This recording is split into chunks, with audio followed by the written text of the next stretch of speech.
Welcome to Jewish Wisdom on JTV, the global Jewish channel. Well, the Jewish holiday Purim is just around the corner, so I wanted to share with you something that someone recently showed me, and it kind of blew my mind. So I'd be interested to show it to all of you, to see what you think. And if you're not familiar with the Purim story, let me give you a little bit of a background. It's basically about this Persian tyrant called Haman, who issued a decree to wipe out all the Jews. And through a series of seeming coincidences, Haman ends up being hung on the very gallows that he planned to put his arch nemesis on, a Jewish man called Mordecai. Now, there was a rule in place that if a law was decreed, it was impossible to change it. However, after Haman was killed, the king issued a new decree that if any Jew was attacked by a group of anti-Semites, it was within their rights to fight back. And not only was Haman hung on the gallows, but all of his 10 sons, who were co-conspirators in the plot to wipe out the Jews, were also hanged on the gallows. Now, at this point, I want to look at the character of Haman in a bit more detail. Who was he? Well, why did he want to wipe out the Jews in the first place? Haman was a member of a nation called Amalek. And the Torah is very clear that if you're from Amalek, then you ain't really a fan of the Jews. Amalek believes that blind chance governs the world. Amalek believes there's no such thing as right and wrong. And therefore, they are at war with Judaism and Jewish values. Now, the Torah is very clear that the cosmic battle between Amalek and Jewish values will be fought throughout history. And there have been some who have looked at another, more recent anti-Semitic tyrant and considered whether he too showed signs of adhering to the Amalek principles. I'm speaking, of course, of a man called Adolf Hitler. And what's so interesting about Adolf Hitler is that he didn't just want to wipe out the Jews. It's that this mattered to him more than anything else.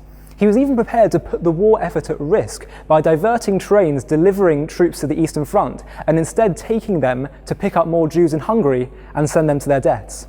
In fact, in his very last radio address, he stated clearly, quote, "Our battle is between the Jews and the Jews alone."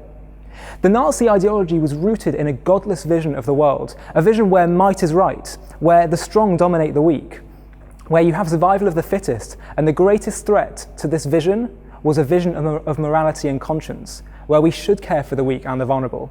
A vision of ethical monotheism first articulated by the Jews. And this is what Hitler said. He said, "It is true, we are barbarians. It is an honorable title to us. I am freeing humanity from a false vision called conscience and morality.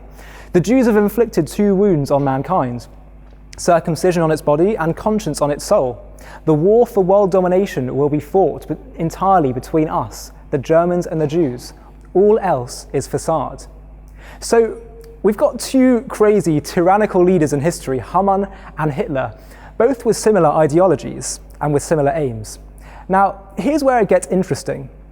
At the end of the Purim story, the book of Esther recalls how the Jews defended themselves against their attackers, and it notes how Haman's 10 sons were all hanged on the gallows. So it says, "And the Jews struck at all their enemies with the sword and with slaughter and destruction." They're fighting off these anti-Semites, "and did as they pleased to all those who hated them. And in Shushan the capital, the Jews slew and destroyed 500 men, including," and then it lists the 10 sons of Haman. So now after Haman's 10 sons have all been hanged, the Jewish queen Esther has a conversation with the king, Ahasuerus, most likely Xerxes. It says, and I quote, "That same day, the number of those killed in Shushan the capital was reported to the king. The king said to the queen Esther, 'In Shushan the capital, the Jews have slain and destroyed 500 men, including the 10 sons of Haman. What have they done in the rest of the king's providences? What is your request now? It shall be granted to you. What is your petition further? It shall be fulfilled.'" The king is saying to Esther basically, listen, whatever you want, I'll give it to you. An iPad, a Ferrari, whatever it is, I'll make it happen. And what does Esther say in return? Have a look. It says, Esther replied, "If it pleases the king, allow the Jews of Shushan to do tomorrow as they have done today, and let Haman's 10 sons be hanged on the gallows." Esther's asking the king if Haman's 10 sons can be hanged on the gallows. Right. There's one problem with this, which is that we were just told a second ago that Haman's 10 sons were already hung.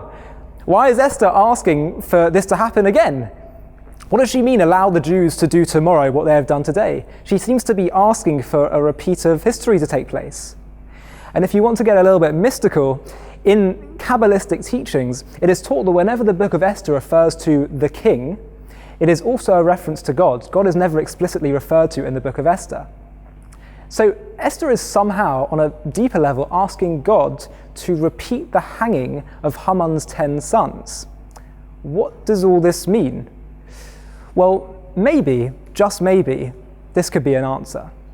Fast forward to October 16th, 1946, and check out this New York Times headline. Goering ends life by prison, 10 others hanged in Nuremberg, prison for Nazi war crimes. Doomed men on gallows pray for Germany. There were basically 10 Nazis who were hung at Nuremberg, and it was death by hanging, which, by the way, was a very uncommon form of capital punishment. Interesting. Do tomorrow as they have done today. But maybe this is just a coincidence. Now, it's interesting to note that there were actually 11 Nazis who were meant to be hanged, but one of them actually committed suicide, Hermann Goering, as it notes in the headline. And he committed suicide in his prison cell. And what's interesting is that Haman also had one more child, a daughter. And what happened to her? Well, she actually also committed suicide. Interesting. And by the way, Hermann Goering, the Nazi that committed suicide, was said to have actually worn women's clothing under his Nazi uniform. But maybe it's just a coincidence. But it doesn't stop there. What's interesting about the Nuremberg trials is that they ended in June 1946, but the sentencing were repeatedly postponed due to appeals for amnesty for Nazis. Strange. Now, hold that thought for a second. It's bizarre that you're getting appeals for amnesty for senior-ranking Nazis, but that's what happened. Now let's have a look at the date on which these 10 Nazis were hung. It was on October 16th, 1946, but the Hebrew year was 5707, or in Hebrew, it's Tuf Shin Zion. As you can see over here, this is the Hebrew year, Tuf Shin and Zion, 5707. That was the date in 1946, October. Now, let's take a look at the book of Esther, where it lists the 10 sons of Haman being hanged. Someone with an astute eye will notice something peculiar about the Hebrew wording. There are 3 letters which appear much smaller than all the others. The first is over here, it's a Tuf. The second is a Shin, and the third is a Zion. Tuf, Shin, Zion. 3 letters much smaller than all the others within the 10 sons of Haman, written in the book of Esther. Now, imagine Esther 2,000 years ago. She's dictating her book to the scribes, and she tells them, when they get to the Tuf, make that a little bit smaller. Same with the Shin, same with the Zion. Why? Why did Esther want to do this? And it's remarkable that Tuf Shin Zion is the year that these Nazis were hung at Nuremberg. Do tomorrow as they have done today. But what was Esther's reason? Why did she tell the scribes to make those 3 letters smaller? She probably just said, look, don't worry, 2,000 years from now, they'll do a show on JTV and they'll explain it all. That's probably what happened. But isn't that quite remarkable? But guess what? It doesn't stop there. For anyone familiar with the Jewish calendar, and who, if they understand how it works, they'll know that when we write the year in Hebrew, we don't actually include the millennium. We assume you know what millennium we're in. It would also be too difficult numerically to write which millennium we're in, as it would require so many letters in Hebrew, because the letters correspond to a certain number. And therefore, Tuf Shin Zion, which we said is the year 5707, actually only equals the year 707. Tuf is 400, Shin is 300, and Zion is 7. So while it's quite impressive that the book of Esther has the year right, it would have been a little bit more impressive if there were a hint to the millennium of the Nuremberg trials. Or maybe there is. If it occurred in the Hebrew year 5707, then that means that it was the 6th millennium. It was the 6th time the year 707 has appeared in Jewish history. Now, what number does 6 correspond to in Hebrew?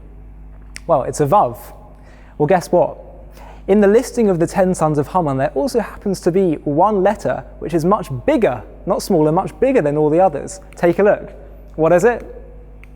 Yep, you guessed it. It's a Vav at the very end, which corresponds to the number 6. So we've got 3 small letters, which create the year 707, and then we've got one letter that's bigger than all the others, Vav, number 6, the 6th time 707 has appeared.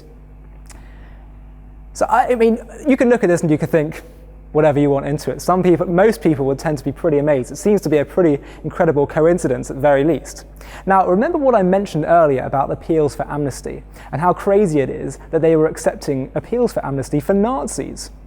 Well, the trial actually ended in June 1946, and had there never been appeals for amnesty, the Nazis would have actually been hanged in the year 5706, not 5707. And I'd be standing here today saying, look how close Esther came to the exact date. It was so close. But they ended up actually postponing the sentencing until after the Jewish New Year in October. So had there not been these appeals for amnesty, the year would have been wrong.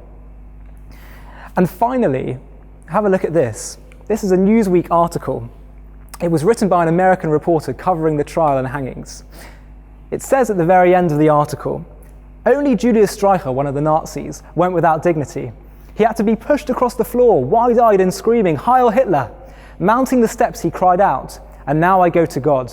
He stared at the witnesses facing the gallows and shouted, Purim Fest, 1946. You make your own mind up. Happy Purim.